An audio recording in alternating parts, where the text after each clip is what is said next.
निर्मला सीतारमण बोली, नहीं है पैसे, कैसे लड़ूं चुनाव। इलेक्टोरल बैंड पर पति ने कही यह बात। भारत की वित्त मंत्री निर्मला सीतारमण ने हाल ही में बताया कि उनके पास इतने पैसे नहीं हैं कि वे लोकसभा का चुनाव लड़ सकें। एक कार्यक्रम में जब उनसे चुनाव लड़ने के बारे में सवाल किया गया तो उन्होंने यह बात कही। निर्मला सीतारमण ने यह भी बताया कि कुछ दिन पहले पार्टी के शीर्ष नेताओं ने उनसे पूछा कि क्या वह तमिलनाडु या आंध्र प्रदेश की किसी सीट से चुनाव लड़ना पसंद करेंगी। इसके जवाब में उन्होंने कहा कि कुछ दिन में सोचकर बताती हूँ। बाद में निर्मला सीतारमण ने पार्टी नेताओं को बताया कि वह चुनाव नहीं लड़ना चाहती हैं। The party did ask me, but after thinking over it for a week or 10 days, I just went back to say maybe not, because my party president did ask me, would you want to contest from somewhere in the south? Option is yours, Tamil Nadu or Andhra Pradesh, but I don't have that kind of money to contest. इसकी दो बड़ी वजह है। पहली यह कि उनके पास 41 लाख रुपए से ज्यादा का कर्ज है। दूसरी यह कि तमिलनाडु और आंध्र प्रदेश जैसे दक्षिण के राज्यों में चुनाव की जीत के लिए जिस मानदंड की जरूरत है उन पर वह खरी नहीं उतरती हैं। निर्मला सीतारमण नरेंद्र मोदी के दोनों कार्यकाल में मंत्री रही हैं और दोनों बार राज्यसभा के जरिए ही संसद में पहुंची हैं। वे पहली बार जुलाई 2016 में राज्यसभा के लिए चुनी गई थी। उनके राज्यसभा का दूसरा कार्यकाल 2028 तक है। निर्मला सीतारमण का कहना है कि बिना पैसों के चुनाव लड़ना और जीत पाना बड़ा कठिन है।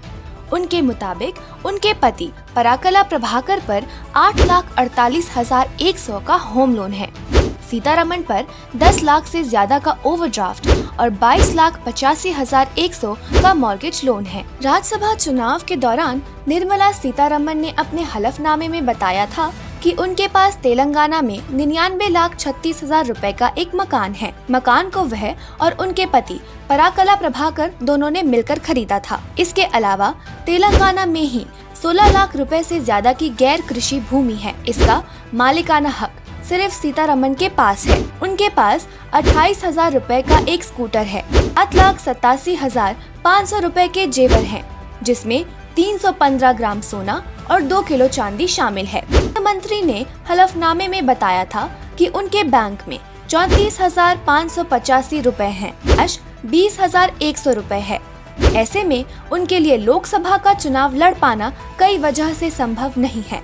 भारत में राजनीति करना और राजनीति से जुड़ना एक ऐसी कला है जिसमें सामाजिकता, जन जुड़ाव और ज्ञान के साथ ही निहायत चतुराई की बेहद जरूरत होती है। अगर इस कला में आप माहिर हैं तो बेशक आप आगे बढ़ सकते हैं, अन्यथा आपको तमाम बाधाओं और परिस्थितियों से गुजरना होगा। निर्मला सीतारमण साल 2008 में बीजेपी में शामिल हुई थी। वह इस समय देश की वित्त मंत्री हैं और पार्टी की वरिष्ठ नेता हैं। देश की आर्थिक नीतियां बनाने में उनका बड़ा योगदान है। हालांकि उनके पति पराकला प्रभाकर बीजेपी सरकार की आर्थिक नीतियों को सही नहीं मानते हैं। उन्होंने एक मीडिया इंटरव्यू में इलेक्टोरल बैंड को लेकर मोदी सरकार की आलोचना की है। उन्होंने कहा कि इसका खामियाजा पार्टी को भुगतना पड़ेगा। पराकला प्रभाकर खुद एक अर्थशास्त्री हैं।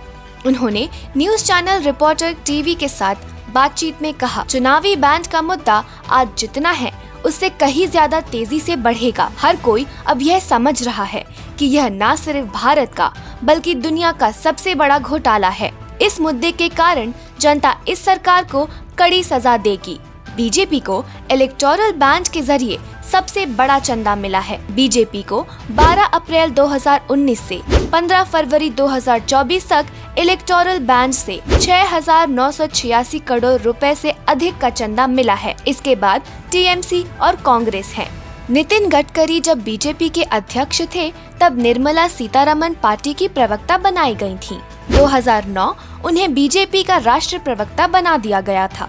वह गैर हिंदी भाषी क्षेत्र की हैं और हिंदी बोलने में उन्हें कठिनाई होती है। अटल बिहारी वाजपेयी की सरकार में उनको राष्ट्रीय महिला आयोग में नामांकित किया गया था।